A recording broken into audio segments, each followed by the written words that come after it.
Hello friends, welcome to pretty explain. आज मैं explain करूंगी एफ फॉर थाईलैंड का एपिसोड 8। अगर आपने इसका पिछला पार्ट नहीं देखा तो लिंक डिस्क्रिप्शन में है, वहां जाकर आप देख सकते हैं। तो चलिए स्टार्ट करते हैं। अब तक हमने देखा F4 के सारे मेंबर फाइटिंग में लग जाते हैं। रैन थाइम के लिए अपना प्यार सैक्रिफाइस कर देता है और थाइम को कहता है कि गोरिया भी उसको बहुत प्यार करती है। आगे गोरिया थाइम की चोट पर मेडिसिन लगाती है। थाइम उसको अपने डर के बारे में बताता है कि वो स्कूल में बच्चों को क्यों टॉर्चर करता है, लेकिन अब वो कभी भी वायलेंस नहीं करेगा, ना किसी को परेशान करेगा। अब आगे हम देखते हैं गोरिया जैसे ही अपने घर पहुंचती है, वहाँ थाइम की मॉम आई हुई थी, जिसे देख गोरिया बिल्कुल शॉक्ड हो चुकी थी। अब थाइम की मॉम उसे कहती है, तुम ऐसे घर में कैसे रह लेती हो, इतना ओल्ड स्मेली टाइप में। गोरिया कहती है, प्लीज आप बातों को मत घुमाइए, मुझे पता है आप मुझसे कुछ कहने आई हैं। अब उसकी मॉम कहती है, तुम एक बेटर लाइफ चाहती हो ना, तभी तुम मेरे बेटे को फंसाने में लगी हो। कितने पैसे लोगी तुम उसका पीछा छोड़ने की, उसकी लाइफ से जाने की। गुड़िया कहती है, आप सोचती हो पैसों से हर चीज का सॉल्यूशन हो सकता है, पर ऐसा नहीं है। मैंने थाइम को नहीं फंसाया है और थाइम और मैं किसी भी रिलेशनशिप में नहीं है, लेकिन फिर भी प्यार और रिलेशनशिप कभी भी पैसों से खरीदा या बेचा नहीं जा सकता। फिर भी थाइम की मॉम उसे पैसे ऑफर करती है कि कितने चाहिए, 1 मिलियन, 5 मिलियन, 15 मिलियन। पर गोरिया उन्हें हर बार रिफ्यूज करती है कि पैसे हर जगह काम नहीं आते और मुझे आप पैसों से कभी खरीद नहीं सकते। गोरिया की मॉम भी उनसे फ्रस्ट्रेट हो चुकी थी। वो उन्हें डांटते हुए कहती है, मैंने कभी नहीं सोचा था कि आप इस तरह के इंसान हैं, नहीं तो आपको यहाँ एंटर भी नहीं होने देती। मेरी डॉटर आपकी तरह पैसों की भूखी नहीं है जो पैसों के लिए कुछ भी करेगी। क्या आपके अंदर थोड़ी सी भी इंसानियत है? आपने बिल्कुल नहीं सोचा कि हमें इससे कितना हर्ट होगा। पर फिर भी थाइम की मॉम उनकी गरीबी का मजाक उड़ाते हुए कहती है, गोरिया मैं तो तुम्हारी हेल्प करने आई थी, सोचा था तुम्हारी फैमिली ट्रबल में है, लेकिन कोई बात नहीं, देखती हूँ तुम्हारी ईगो तुम्हारी कितने दिनों तक साथ देगा। और एक चीज जान लो या एक्सेप्ट कर लो कि तुम कितनी ही कोशिश कर लो, पर थाइम की बराबरी उसके काबिल कभी नहीं बन सकती। हमारी और तुम्हारी दुनिया बिल्कुल अलग है। बेहतर होगा कि तुम सच्चाई को एक्सेप्ट कर लो कि तुम एक मिडिल क्लास गर्ल हो और हमारी दुनिया में तुम्हारे लिए कोई भी जगह नहीं है। थाइम की मॉम गोरिया को थाइम से दूर रहने के लिए कहती है, क्योंकि वो गोरिया को उसकी गरीबी से जज कर रही होती है। वो किसी की भी फीलिंग नहीं समझती। पर गोरिया भी उन्हें बोल देती है कि पैसा कभी भी प्यार को नहीं खरीद सकता। अब आगे उनके जाते ही गोरिया की मॉम की सब बहुत तारीफ करते हैं कि मॉम आपने कितनी हिम्मत दिखाई, उनकी तो बोलती बंद कर दी। आप ऐसा भी कर सकती थी, हमने सोचा नहीं था। लेकिन उसकी मॉम कहती है, अरे मुझे तो सांस ही नहीं आ रही, जल्दी से इनहेलर लाओ, ऐसा लग रहा है मैं अभी ऊपर चली जाऊंगी। अब आगे गोरिया अपने पेरेंट्स से पूछती है कि आखिर थाइम की मॉम किस ट्रबल की बात कर रही थी, आप सब इतने टेंस क्यों हो। पेरेंट्स कहते हैं, गोरिया जिस कंपनी में हम जॉब करते थे वो बंद हो चुकी है और अब हमारे पास इनकम का कोई भी सोर्स नहीं है। अब पूरी फैमिली इस कारण से सैड हो जाती है कि अब उनके घर का खर्च कैसे चलेगा। आगे हम देखते हैं F4 यानी केविन मैथर्स थाइम रैन अपने रीयूनियन की पार्टी कर रहे होते हैं। केविन मैथर्स तो सबसे ज्यादा खुश थे। वे कहते हैं, आखिरकार सब कुछ ठीक हो ही गया, अब जाकर हमें शांति मिली है। पर थाइम तुम इतने कंफ्यूज क्यों दिख रहे हो। वो कहता है, मैं अब कोरिया के लिए सीरियस होने का सोच रहा हूँ, अब मुझे कुछ एक्स्ट्रा करना चाहिए। ये सुन केविन बिल्कुल शॉक्ड हो जाता है। वह हैरानी से कहता है, अब फिर से तुम्हारे कारनामे शुरू हो गए, इतने दिनों से क्या तुम मच्छर मार रहे थे। मैथर्स भी उसे कहता है, इससे पहले तुम कोरिया के लिए क्या थे, हमसे फाइटिंग तक की तुमने, क्या तुम कभी भी सीरियस नहीं थे।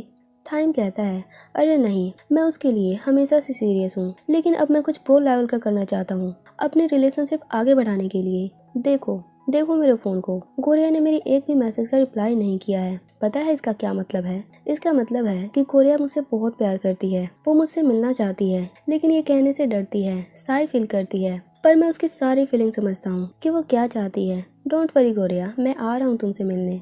केविन मैथर्स कहते हैं, थाइम की इमेजिनेशन कभी खत्म नहीं होती, ये कुछ भी सोचता रहता है। अब वे थाइम से कहते हैं कि थाइम तुम्हें अब सच में सही चीजों पर ध्यान देना चाहिए, अब हम जल्दी ग्रेजुएट होने वाले हैं, तुम्हारा बर्थडे भी आने वाला है। थाइम कहता है, यही तो मैं भी कह रहा हूँ कि मुझे इन सबसे पहले गोरिया और मेरी सेटिंग पक्की करनी है, क्या मैं गलत कह रहा हूँ। रैन कहता है, थाइम तुम बिल्कुल सही कह रहे हो। पर केविन मैथर्स उससे सहमत नहीं होते, लेकिन चारों फ्रेंड वहाँ बहुत खुश होते हैं। आगे हम देखते हैं गोरिया पहले से बहुत बिजी रहने लगी है, कभी कोई एक्स्ट्रा जॉब, कभी घर के काम, वो इन सब में इतनी बिजी है कि वो स्कूल भी स्किप करने लगी है। और थाइम बेचारा गोरिया से मिलने के लिए तड़प रहा होता है। वो उसे हर जगह, घर, स्कूल, फ्लावर शॉप मिलने जाता है, लेकिन वो गोरिया से मिल नहीं पाता। अब थाइम केविन को कहता है कि मुझे तुम्हारी एक हेल्प चाहिए, पता करो कि अब गोरिया कहाँ है, वो अब कहाँ गुम रहती है, मैं उसे मिलना चाहता हूँ। अब केविन फ्लावर शॉप पे था। वहाँ वो कहता है, ओ गॉड, मैं हर बार यहाँ खिंचा हुआ क्यों आता हूँ, ये शॉप तो मेरी लाइफ से कनेक्ट ही हो चुका है। अब वो जैसे ही शॉप के अंदर जाता है वो देखता है कि कैनिंग ऊपर से कोई सामान उतार रही है जो बहुत ही भारी लग रहा था। कैनिंग उसे लेकर गिर भी सकती थी पर केविन उसे बचा लेता है और कहता है, तुम इतनी लापरवाह कैसे हो सकती हो, तुम अपने साइज से भी ज्यादा वेट उठाने की कोशिश करती हो। कैनिंग उसे बचाने के लिए थैंक्स कहती है। अब केविन उसे प्यार से कहता है, थैंक्स की जरूरत नहीं, मैं तुम्हारी हेल्प तो करता ही, आखिर तुम मेरी क्यूट गर्लफ्रेंड जो हो। ये सुन कैनिंग बिल्कुल चौंक जाती है। उसके हाथों का फ्लावर बॉक्स भी नीचे गिर जाता है। केविन कहता है, अरे तुम भूल गई, टेस्ला के सामने तुमने मुझे कैसे ट्रीट किया था, पर सच में तुम्हें सैड देखकर तो मेरा दिल भी टूट गया था। अब तो मुझे तुम्हारी और भी चिंता होने लगती है। कैनिंग कहती है, बंद करो मुझसे फ्लर्ट करना, मुझे सब समझ आता है। केविन कहता है, वैसे तुम इन चीजों से क्या करने वाली हो। कैनिंग उसे बताती है कि उसके अंकल यानी शॉप के ओनर अभी कहीं बाहर हैं। उनके आते ही वे फ्लावर्स की डेकोरेटिंग थिंग्स बनाएंगे। केविन कहता है, डोंट वरी, तुम्हें उनका वेट करने की जरूरत नहीं, मैं तुम्हारी हेल्प कर सकता हूँ। भले ही मैं तुम्हारा बॉयफ्रेंड नहीं हूँ लेकिन तुम्हारा टीचर तो बन ही सकता हूँ। केविन कैनिंग से बहुत फ्लर्ट करता है और कैनिंग उसे बार बार ऐसा करने से रोकती है और कहती है, तुम हर 10 सेकंड में फ्लर्ट करना स्टार्ट कर देते हो, ये सब बंद करो। अब केविन मेन मुद्दे पे आता है कि कोरिया कहाँ है। वो उसकी इन्फॉर्मेशन चाहता है। कैनिंग उसे सब कुछ बताती है कि कोरिया अब कई पार्ट टाइम जॉब करने लगी है। उसकी फैमिली फाइनेंशियल प्रॉब्लम से जूझ रही है। तुम्हें पता नहीं लेकिन कोरिया के पेरेंट्स की जॉब भी छूट चुकी है, इसलिए उसके पेरेंट्स अपने होम टाउन शिफ्ट हो गए हैं। पर अभी कोरिया और उसका ब्रदर यही हैं। लेकिन एग्जाम के बाद उसका ब्रदर भी होम टाउन शिफ्ट हो जाएगा और कोरिया को अकेले ही यहाँ रहना होगा। पर चिंता मत करो, कोरिया के अंदर बहुत हिम्मत है, वो इन मुसीबतों से लड़ना जानती है। पता है, तुम्हारी फ्रेंड की मोम के कारण तो कोरिया और भी साहसी बन गई है। केविन ये सब जानकर बिल्कुल हैरान था। वो पूछता है, कौन, मेरी कौन सी फ्रेंड की मोम। कैनिंग उसे थाइम की मोम वाली पूरी स्टोरी बताती है। केविन सब कुछ जानकर बहुत हैरान था। अब हम देखते हैं थाइम बहुत ही गुस्से में होता है। वो अपनी मोम के पास जाता है और कहता है, आप ऐसा कैसे कर सकती हो। उसकी मोम कहती है, मैं तो बस कोरिया से बात करने गई थी, उनकी प्रॉब्लम खत्म करने गई थी। थाइम कहता है, उसे बातचीत करना नहीं, धमकी देना कहते हैं। आप कोरिया को डराने गए थे, उसे दबाने गए थे, और तो और आपने उसके पेरेंट्स की जॉब वाली कंपनी भी बंद करवा दी ताकि मजबूरी में आकर उन्हें आपकी बात माननी पड़े और वो आपके पैसे एक्सेप्ट कर ले। उसकी मोम कहती है, ये हुई ना बात, अब तुम लग रहे हो ना एक बिजनेसमैन, अब तुम स्मार्टली बात कर रहे हो पर तुम अपना ब्रेन गलत डायरेक्शन में यूज कर रहे हो। थाइम कहता है, आप कभी नहीं बदल सकती, कब आप मेरी फीलिंग समझेंगी। उसकी मॉम कहती है, तुम्हें पता है ना, कुछ दिन बाद तुम्हें ब्राह्मा ग्रुप के बिजनेस को भी संभालना होगा और अभी भी तुम स्टूपिड प्यार के लफड़े में पड़े हुए हो। वो गर्ल हमारे हाई सोसाइटी के आगे बिल्कुल जीरो है, अच्छा होगा अगर तुम उसे भूल जाओ।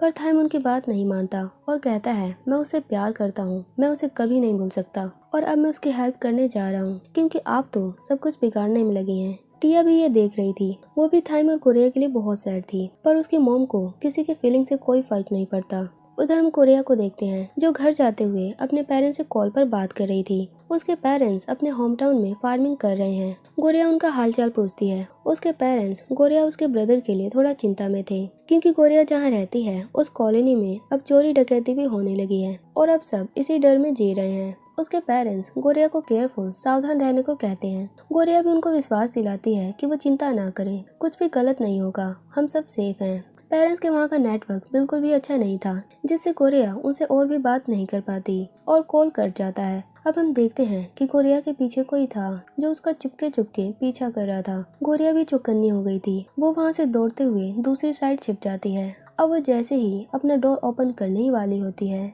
तभी उसे फील होता है कि उसके पीछे कोई है। अब वो इंसान गोरिया के कंधे पर हाथ रखता है। गोरिया बिल्कुल डर जाती है। तभी हम देखते हैं कि वो जासूस कोई और नहीं मिस्टर थाइम है, पर ना चाहते हुए भी उसे गोरिया का एक पंच लग ही जाता है। थाइम चिल्लाते हुए कहता है, तुम्हारी प्रॉब्लम क्या है, तुम हर बार मुझे पंच करती हो। गोरिया कहती है, तुम अपने आप को देखो, कोई किसी से इस तरीके से मिलता है क्या। अब गोरिया उसे आने का कारण पूछती है। थाइम कहता है, मैं यहाँ रहने आया हूँ।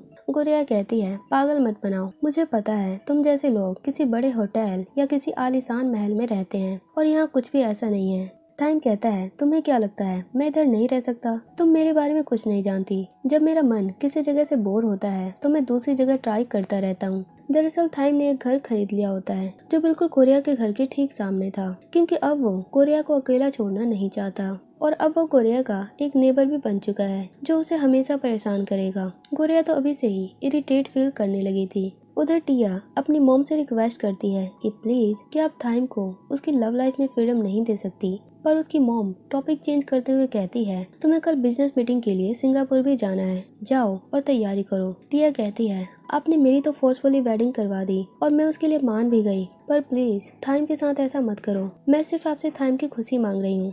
लेकिन उसकी मॉम कुछ भी नहीं सुनती और डांटते हुए कहती है हैप्पीनेस, जैसे तुम अब बिल्कुल खुश नहीं हो, ये जो अब सब तुम्हारे पास है, क्या तुम सच में ये सब नहीं चाहती थी? प्यार व्यार ये सब तो पागलपन है और मैं इन चीजों से अपना बिजनेस, अपनी हाई सोसाइटी फैमिली गिरते हुए नहीं देख सकती। थाइम की मॉम उसकी कोई भी बात नहीं मानती। टिया कहती है सच में आप कभी नहीं बदल सकती, इस बार तो आपने हद पार कर दी है। ये कहते हुए टिया वहाँ से चली जाती है। उसकी मॉम कहती है परफेक्शन के लिए हम जो भी करें उसे हद पार नहीं कहते। इसका सीधा मतलब ये था कि वो अपने पावर को बरकरार रखने के लिए कोई भी चाल, कोई भी फैसला ले सकती है, चाहे उस फैसले से किसी को कितना ही हर्ट हो, उन्हें उसे कोई फर्क नहीं पड़ता। अब हम कोरिया को देखते हैं। वो थाइम पर चिल्लाते हुए कहती है तुम बिल्कुल पागल हो, तुमने इस तरह के हाउस के लिए इतने मिलियंस पे किए, पर क्यों? क्या तुम यहाँ रह पाओगे? ये तुम्हारी आलीशान महल से बिल्कुल अपोजिट है।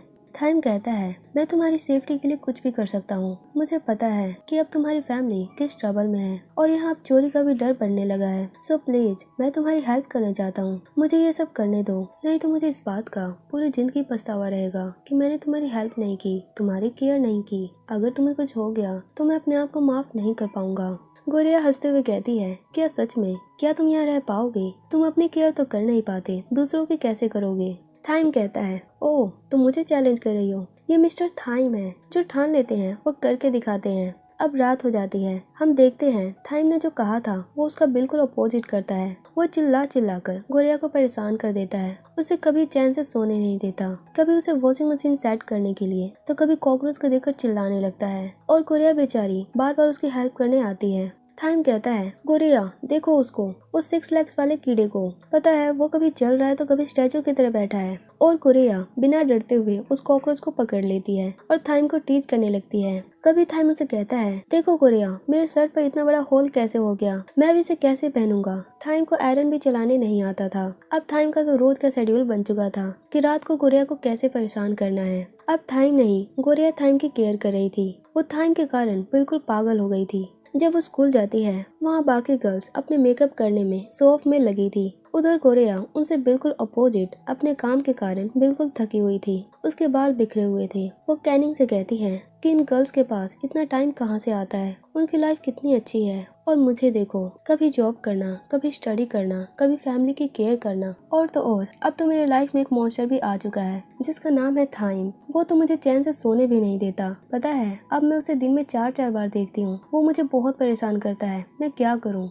कैनिंग उसे समझाती है चिंता मत करो, टाइम के साथ सब कुछ ठीक हो जाएगा और थाइम जो कुछ भी करे वो तुम्हारी बहुत चिंता करता है, तभी वो तुम्हारे पास रहता है, तुम्हारी केयर करता है। अब आगे हम देखते हैं कुछ दिनों में थाइम का बर्थडे आने वाला है और इसीलिए हर जगह थाइम के पोस्टर डेकोरेशन होने लगी थी। सारी की सारी गर्ल्स थाइम के पोस्टर को ही देखकर एक्साइटेड हो रही थी, जबकि गोरिया तो खुद थाइम से ही परेशान हो चुकी थी। आगे टिया थाइम से बात करती है कि मुझे कुछ गड़बड़ लग रहा है, इस बार मॉम तुम्हारे बर्थडे के लिए डेकोरेशन कुछ ज्यादा ही कर रही है, जैसे कि कुछ बड़ा होने वाला है। मुझे तो मॉम पर शक हो रहा है, वो जरूर कुछ अटपटा करने वाली है। थाइम कहता है इसमें शक करने की क्या बात है, वो तो बर्थडे की सेलिब्रेशन हमेशा ही बड़ा करती है। टिया कहती है तुम समझ नहीं रहे हो, मेरा मतलब गोरिया से है। मैं चाहती हूँ उनके कुछ करने से पहले ही तुम अपने आप को रेडी कर लो। वैसे मैंने गोरिया को एक ब्यूटीफुल ड्रेस भेजा है, वो उसमें और भी प्रिटी लगेगी। आगे वो कहती है मुझे पता है तुम गोरिया से कितना प्यार करते हो, तुम उसके लिए क्या क्या कर रहे हो, और तुम चिंता मत करना, मैं तुम दोनों के साथ हूँ। तुमने गोरिया को चूज करके बहुत ही अच्छा किया है। थाइम की फैमिली में सिर्फ टिया ही थाइम की फीलिंग समझती है और उसका साथ देती है,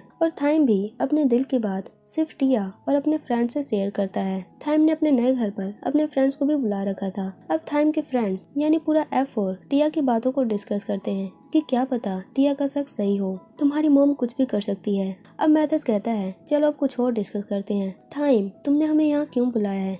थाइम कहता है देखो मैंने ये अपना न्यू हाउस खरीदा है, मैं तुम सबके साथ एक पार्टी करना चाहता था, लेकिन ये पहले से अलग होने वाला है। रैन कहता है सच बताओ सच। अब थाइम कहता है वैसे मैं यहाँ सिर्फ कोरिया के लिए रहता हूँ, मैं उसकी हेल्प केयर करना चाहता हूँ और तुम सब मेरी हेल्प करोगे जब मैं किसी ट्रबल में होऊंगा। अब केविन कहता है चलो ठीक है, लेकिन डिनर कहाँ है, हम भूख से मरे जा रहे हैं, तुम हमें खाना कब दोगे? थाइम कहता है रुको, बस 2 मिनट रुको, मैं अभी डिनर तैयार करता हूँ। केविन मैथर्स उसे टीज करते हुए कहते हैं क्या बात है, अब थाइम भी कुकिंग करने लगा है। अब थाइम सबके लिए नूडल्स कुक करता है। केविन कहता है क्या घर है, ना एसी, ना कोई एंटरटेनमेंट, ये होती है ना सचमुच का लग्जरी हाउस। अब थाइम उन्हें नूडल्स खाने को देता है और कहता है रुको, बस 2 मिनट। वो अब टीवी के एंटीने को ठीक करता है और ऑन करते हुए कहता है देखो, ये होती है खाते हुए एंटरटेनमेंट, जो बहुत ही मजेदार होता है और तुमने कभी भी ये सब पहले एक्सपीरियंस नहीं किया होगा। केविन कहता है मुझे नहीं लगता ये इतना एंटरटेनिंग होगा। पर जैसे वे खाना स्टार्ट करते हैं वे सारे के सारे उस टीवी सीरियल में खो चुके थे। ये वही टीवी सीरियल था जो गोरिया अपनी फैमिली के साथ भी देखती है और अब थाइम भी इस टीवी शो को बहुत लाइक करता है। चारों फ्रेंड उस सीरियल को बहुत एंजॉय कर रहे थे। वे कहते हैं सच में ये मेन लीड बिल्कुल बुद्धू है, कितना सहेगा। और वे सास बहू की फाइटिंग देख बहुत खुश हो रहे थे। उधर गोरिया उस ड्रेस को देखती है जो टिया ने उसे गिफ्ट किया था। वो थोड़ी सैड दिख रही थी। उसका ब्रदर पूछता है क्या तुम सच में थाइम के बर्थडे में नहीं जाना चाहती। गोरिया उसे अपना सारा कंफ्यूजन बताती है कि वो नहीं चाहती कि फिर से उसे कोई गलत समझे, कोई बात बनाए, खास तौर पर थाइम की मॉम। उसका ब्रदर उसे समझाता है कि चिंता मत करो, हमारी सारी प्रॉब्लम धीरे धीरे ठीक हो जाएंगी, बस तुम थोड़ा पेशेंस रखो।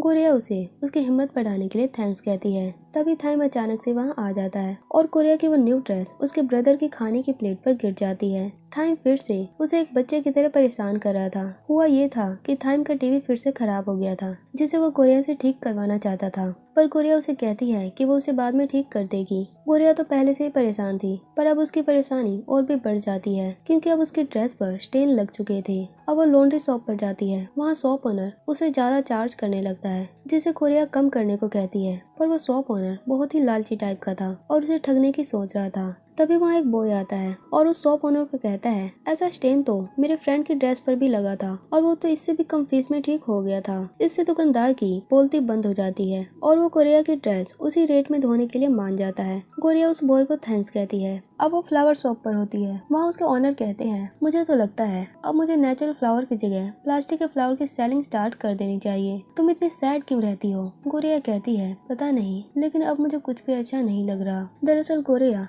थाइम की मॉम के कारण परेशान थी। उन्होंने जो उसे कहा था कि वो थाइम के काबिल बिल्कुल भी नहीं है। अब कैनिंग उसे कहती है गोरिया मुझे पता है तुम अभी किसी चीज से बहुत ही स्ट्रेस हो, लेकिन एक चीज याद रखो, हर इंसान इस दुनिया को अलग नजरिए से देखता है। जैसे मैंने आज तक तुम्हारा दिया हुआ मेरा बर्थडे गिफ्ट संभाल कर रखा है, ये ब्रेसलेट मेरे लिए बहुत ही प्रीशियस है। उसके ऑनर कहते हैं देखो मैंने भी आज तक तुम्हारा दिया हुआ पिंक विग संभाल कर रखा है जो तुम पिछले साल मेरे लिए लाए थे। कैनिंग कहती है मैं बस यही कहना चाहती हूँ कि अगर तुम थाइम की थोड़ी और केयर करोगी, उसे अपनी लाइफ में आने की जगह दोगी, तो तुम्हारा प्रॉब्लम धीरे धीरे जरूर सॉल्व हो जाएगा। गोरिया कहती है मुझे पता है थाइम मेरे लिए अपने आप को कितना बदल रहा है, मेरे लिए कितना कुछ कर रहा है, लेकिन फिर भी पता नहीं मुझे ये सब कुछ इम्पॉसिबल लग रहा है। उसके अंकल कहते हैं तुम ज्यादा मत सोचो, हमेशा नेगेटिव सोचती हो, थोड़ा टाइम लगेगा लेकिन देखना सब कुछ ठीक हो जाएगा। अब अगले दिन हम देखते हैं थाइम गोरिया के लिए ब्रेकफास्ट तैयार करता है, उसके ब्रदर को स्कूल के लिए रेडी करता है। गोरिया ये सब देखकर बहुत ही खुश थी। वो उसे पूछती है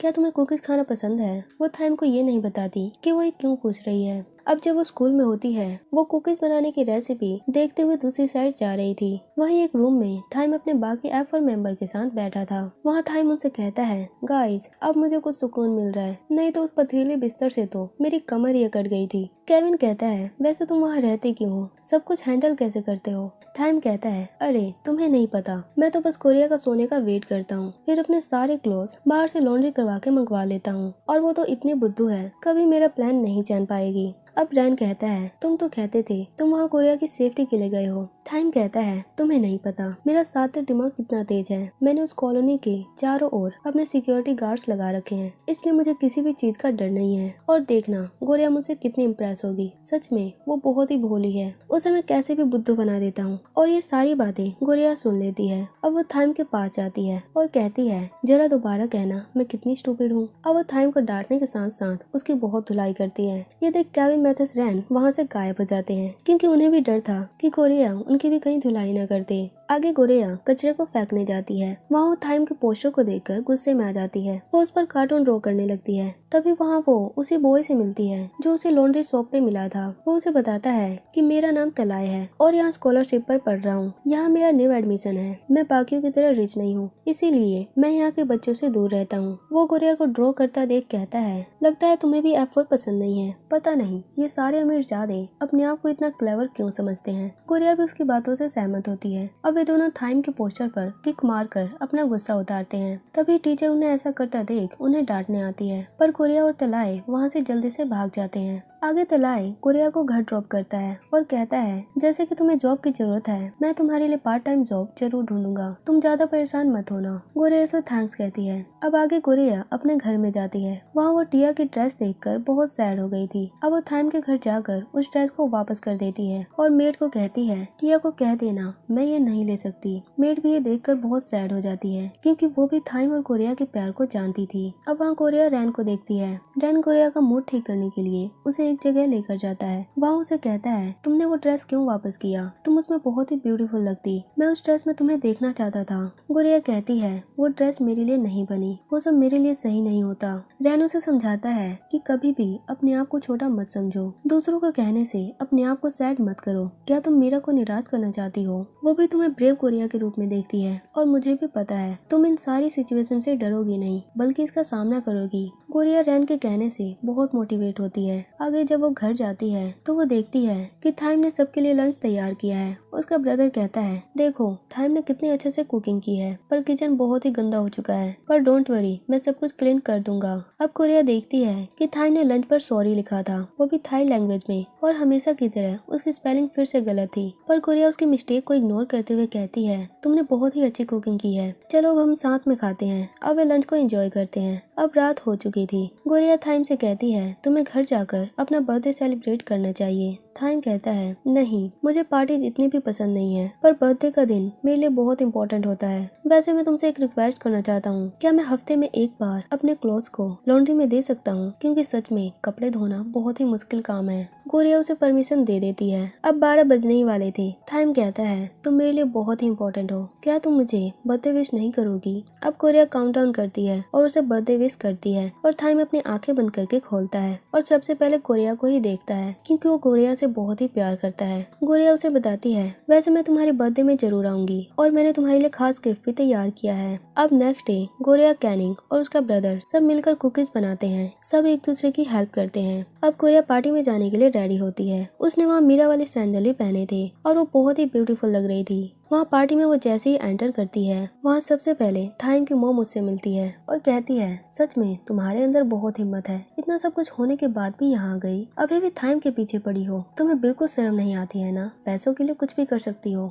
गोरेया कहती है, मैं सिर्फ थाइम को बर्थडे विश करने आई हूँ, और वैसे किसी के कहने से मैं छोटी नहीं हो सकती। मैं जब कुछ गलत कर ही नहीं रही तो मुझे शर्म आने की क्या जरूरत है। अब उसकी मॉम गुस्से में वहाँ से चली जाती है। केविन, मैथस, रैन ये सब देख रहे थे। वो गोरेया को कहते हैं, क्या बात है, क्या जवाब दिया तुमने उनको? काश हम उसको वीडियो में कैप्चर कर पाते। आज तक किसी ने भी थाइम के मॉम को ऐसे जवाब नहीं दिया था। तुम तो सच में बहुत ही ब्रेव हो। गोरेया कहती है, वैसे मैं ज्यादा देर नहीं रुकने वाली, थाइम को गिफ्ट देते ही यहाँ से चली जाऊंगी। केविन कहता है, नहीं, तुम ऐसा नहीं कर सकती, तुम ऐसे नहीं जा सकती, तुम तो आज यहाँ की स्टार हो। वो गोरेया को ऊपर उठाते हुए कहता है, तुम्हारे बिना तो ये पार्टी अधूरी है। अब गोरेया थाइम से मिलती है। गोरेया उसकी तारीफ करते हुए कहती है, तुम बहुत ही हैंडसम लग रहे हो। थाइम भी उसकी तारीफ करता है कि तुम भी बहुत प्रिटी लग रही हो। अब वो अपना बर्थडे गिफ्ट मांगता है। गोरेया गिफ्ट में थाइम के लिए कुकीज लाई थी, पर वो उसे छुपाते हुए कहती है, नहीं, मैं कुछ भी नहीं लाई। तभी थाइम की मॉम स्टेज पे कुछ अनाउंसमेंट करने लगती है। वो सबका वेलकम करते हुए कहती है, आज का दिन बहुत ही स्पेशल है, क्योंकि आज यहाँ बहुत से खास गेस्ट आए हुए हैं। साथ में थाइम का बर्थडे भी है, जो साल में एक बार आता है। तभी हम देखते हैं कि गार्ड्स एक लड़की को पकड़ने में लगे हैं और वो गर्ल भागती भागती गोरेया से टकरा जाती है। तभी थाइम की मॉम अनाउंसमेंट करती है, मिलिए एम्पिका फैमिली से, और ये गर्ल लीता, मिस ललिता एम्पिका से, जो थाइम की फियोंसी है। जल्दी दोनों फैमिली जुड़ने वाली है और जल्दी एंगेजमेंट सेरेमनी भी होने वाली है। ये न्यूज सुनकर सब शॉक्ड हो जाते हैं। किसी को भी विश्वास नहीं होता कि यहाँ ये सब क्या हो रहा है। थाइम तो सबसे ज्यादा कंफ्यूज हो चुका था कि उसकी मॉम कुछ भी ऐसे कैसे कर सकती है। अब थाइम उस गर्ल से क्या कहेगा और गोरेया को क्या एक्सप्लेन करेगा। अब आगे क्या होगा नेक्स्ट पार्ट में देखेंगे। वीडियो कैसी लगी कमेंट में जरूर बताना, और वीडियो अच्छी लगी हो तो चैनल को लाइक एंड सब्सक्राइब जरूर करें।